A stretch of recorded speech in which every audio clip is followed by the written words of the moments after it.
Good to see everyone. I'll make a couple opening statements in regards to the game on Saturday, and then look forward to this weekend's opponent in the quarterfinal game. Nichols was a really well-coached football team and came in here and played extremely hard. We saw that on film. Those couple things right there are probably the reason why they won the Southland League. And I think their coach has those kids. They don't do a lot, but what they do really well. And they got a good quarterback. They got weapons on offense. Defensively, they played cover 1 and cover 4 all day long. Very little pressure, but they were going to make sure they tried to keep the ball in front of us and make us have to earn every yard we got, and they did. And it was a good football game, and it was a good reminder for our players that we got to show up and be ready to play every day. And we just can't roll our helmets out there and think we can show up and win, because that doesn't happen, especially at this point in the playoffs. Everyone's a good football team.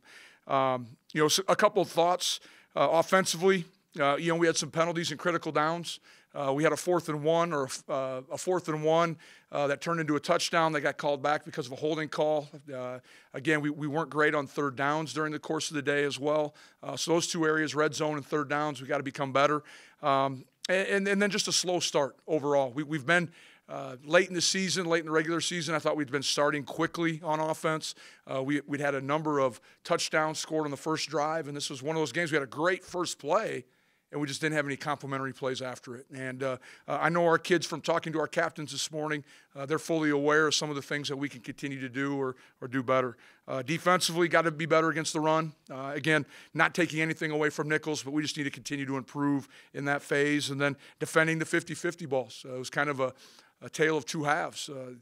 Dixon caught 2 early, and then we were able to force a couple throws off the back foot late in the game and get a couple picks when they were trying to go right back to the 50-50 ball. So got to continue to be more consistent. And then lastly, we probably lost at some point about 70 yards in the return game because of penalties. Now one of them I completely agree with, and the other one I'm going to chalk up to just people haven't seen us play enough and don't know how physical we are. So but that's part of the game. That's the human element to the guys in stripes, and so nothing lost. But we need to do a better job in that phase. Trevor Height's doing a great job of getting yards and positive big returns for us. So we can clean that area up as well. Illinois State coming to town, again, a familiar opponent. Very good familiar opponent. They've won 10 games, and anytime you play anyone with double-digit wins, they alert you and make you have to prepare. And on both sides of the football, solid offensive line. They got a running back that is as good as any that's out there, and they have a quarterback that is managing the football game. He's not turning the ball over. He's probably taking what defenses give him, and he's doing an excellent job. They haven't turned it over or given up the ball to many of their opponents. On defense, they have a couple names. The big D tackle, number 99, John Ridgway. Was hands full the first time we played him, and I'm sure they'll be full again. Mick Knight, the defensive end they have, number 8, excellent football player.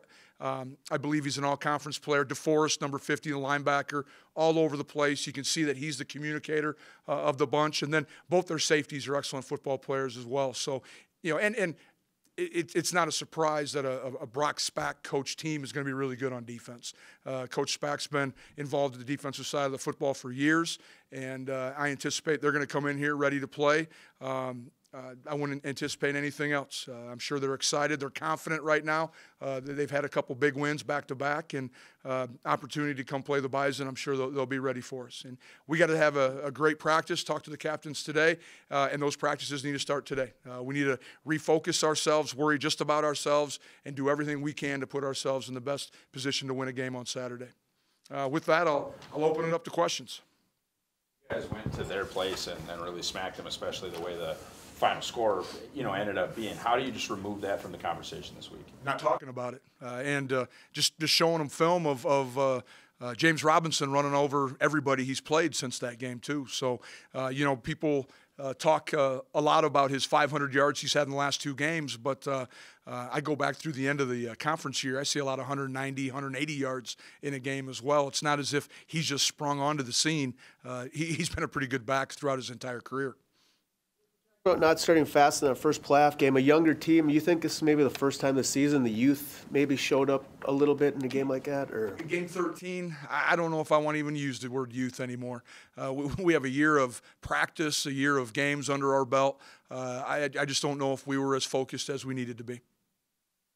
It was the second time around from an opponent you saw October 5th to what you're going to see on Saturday. Well, I think October 5th, first game in the conference, fifth game of the year for both of us. Both of us had a bye week leading into that game.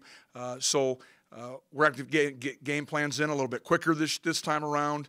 We are who we are. Now, there'll be subtle changes. I don't think we're going to necessarily just dial up everything that looked exactly the same as we did a year ago. They're going to make adjustments to what was successful. We're going to make adjustments to what they've shown and what they've been successful at over the course of time. But it's still going to come down to fundamentals, getting off of blocks, executing blocks, making the catches, yards after contact, keeping the cup, not letting him have explosive plays. When I say him, James Robinson. And then, I'm sure the complementary play is going to be play action and getting it back to Andrew Edgar, one of their top wide receivers who's back now, who did not play against us in October. Where is Jake Reinholds from a health perspective, and where would you view your kicking competition between Crosa and Reinholds if you had them both available? Well, Crosa will be back at practice today.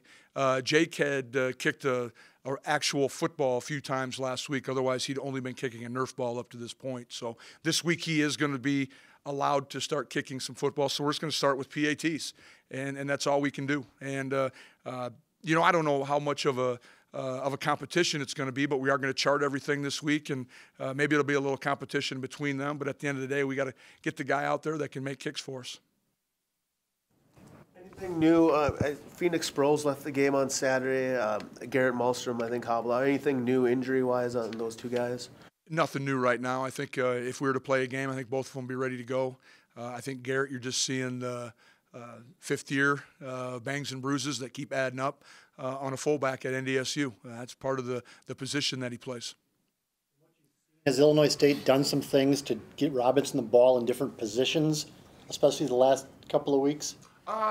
Not necessarily. They'll do a little wildcat with him, where he's kind of the quarterback and Jefferson's aligned out as a receiver. But for the most part, it's quarterback under center, and we're going to turn around and hand it off to him. And you kind of know what they're going to run. You just have to be able to stop it. He's going to get 40 carries? I mean, is that what you're – I would you're not going to tell me your game plan. I would anticipate he would. At this time, he's one of the best backs out there. They've rode him this long. He might as well, see how far he can get you. How important is offensive start? Because if you get up 10 or 14, they're in a position where maybe they can't hand him the ball on every play. Something we're definitely going to talk about today, and how the team can help each other be successful on Saturday, where third down conversions, keeping number 25 off the field, and third down stops and getting the ball back quickly to our offense can help minimize the effect of the top players. And if we can win the time of possession, then we have a great opportunity of winning the game. Rules still apply in the playoffs for you? Yep. It's normal rule. I think a year ago, Logan McCormick, we redshirted. He had 4 games regular season, so we dressed Tony Pierce for the national championship game just because we couldn't use him for another one. So 4 games as is. I have 2 left. Might be just 1. Yep. And even if wide receivers were hurt, you would still keep them to 4 games? Yep, we would keep them to 4 games. Yeah, we still have some other options that we can still utilize at receiver. And I thought this last weekend, a guy like Andy Voyen did some nice things for us as well, coming in and Andy's had a couple catches this year, but did a great job of blocking and being able to fill in some roles for us. Where's Garrett in conversation? He's not in the conversation right now. He needs to just continue to learn the playbook and take care of his academics. Is there a position group you're most looking forward to improving here in this game? I don't know if I'll put my finger on one position. We all need to improve. Coaches, players, everybody. We got to get better this week.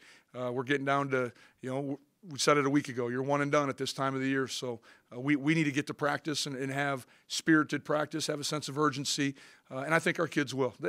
I don't think they were – the locker room was excited about the win. I don't know if they were as satisfied as they would have liked to have been. Advantage to play a team that you know pretty well, or is it a disadvantage? I mean, Nichols, you hadn't played before.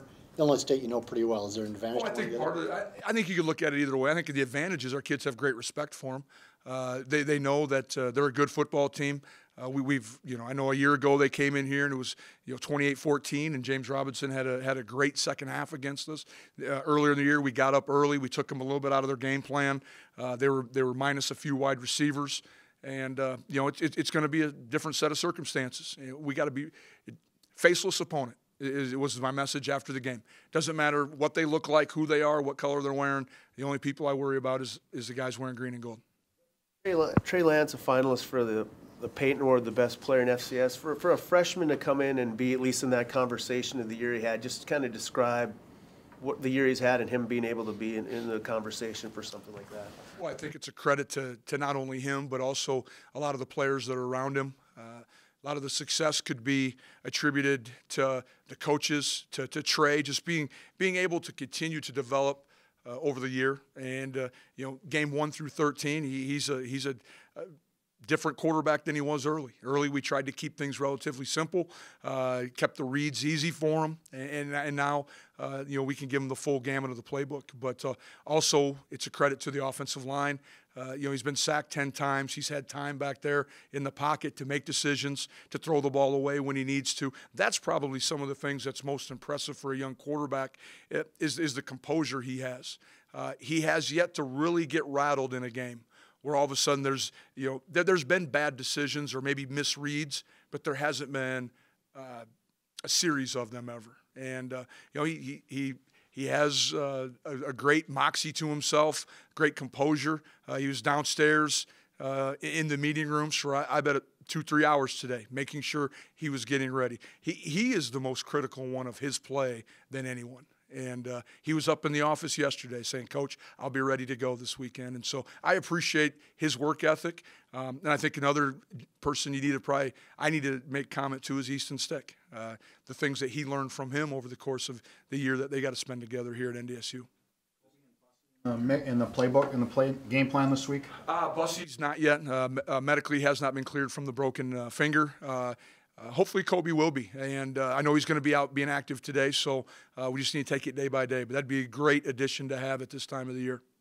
To have a chance, and how did you feel like your younger defensive tackles played on Saturday? You talking about Cole? Yeah. He played about 5-6 snaps on Saturday, so he was out there, and I think that was perfect. We needed to get him out there. He looked like he had some twitch to him, had some snap, and so hopefully we can continue to kind of keep working him in there.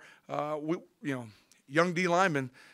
Matt Beagler and Lane Tucker at the end of the year, we got to be ready to go. There's no holding anyone back now. Like I said before, one and done.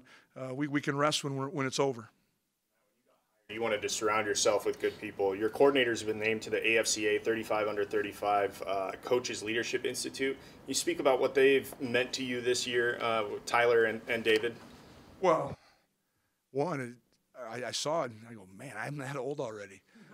I barely missed it. I think I just turned 36, just a little bit beyond the submit date for that deal. Those guys have been unbelievable. Unbelievable. 2 new coordinators. Dave's been a coordinator before, but at our level, they've both been very mature about it, very, very thorough. That was probably the thing that I was most impressed with. I mean, they have not let a stone go unturned. They put in a lot of long hours, them and their staff. I think it also is probably a lot of credit to the people that surround them up there in the offensive and defensive staff room. But they've done a great job, and so is the entire staff. You can look up and down our staff, and I think we got one of the best ones, if not the best one, in Division I football. Gone through a playoff run. What do you see in them? Well, I think they're, a lot of them have had maybe not a playoff run here at NDSU, but have had some experience. Noah Pauley, won a couple national championships as a player, so he saw it from a different view. But I think it's exciting. I think that was part of the desire for those guys to want to be here is our tradition and the success we've had over the course of the year. And I know personally when I arrived here in 2014, my greatest motivator was not screwing anything up. And I'm sure they won't admit it, but in the back of their mind, they too have the same mentality right now, is we're going to do everything we can not to mess this up. An Illinois State team that on defense, they've got a lot of picks on the year, 19 of them. Just how much respect have you got for them on that side of the ball? They've done a great job. Coach Spack annually has a great defense, does an outstanding job. They're going to sit back in their two high quarters defense primarily. The majority of the time, they do bring some pressure. They'll bring four to a side. Could be from the boundary to the field. That'll be the piece that we really got to work on this week, is being able to pick up those pressures, and hopefully we can make them pay for wanting to bring extra pressure. But we got to give Trey the tools and the answers for those situations as well. Again, we don't need to force anything. We need to take what the defense gives us and just keep moving the chains. Help with an opponent, especially in the playoffs? There's going to be wrinkles, and so it helps. We understand how their base defense, like I just mentioned, offensively, but there'll be some little things in there that, just like last week, us throwing the reverse in there, a wrinkle for the playoffs, and something that we could prepare for, and trying to attack all four corners of the field offensively. So we got to make sure that we have answers for the what-ifs out there, especially on the defensive side. Game works so well, especially in playoff. Big physical, fast, great speed, breaks tackles, bounces the ball outside, can get you circled on defense, and great vision. I think he has really good patience on some of their outside zone, where all of a sudden he just stretches, and then tries to puncture it right downhill, and all before you know it, he's on top of a safety.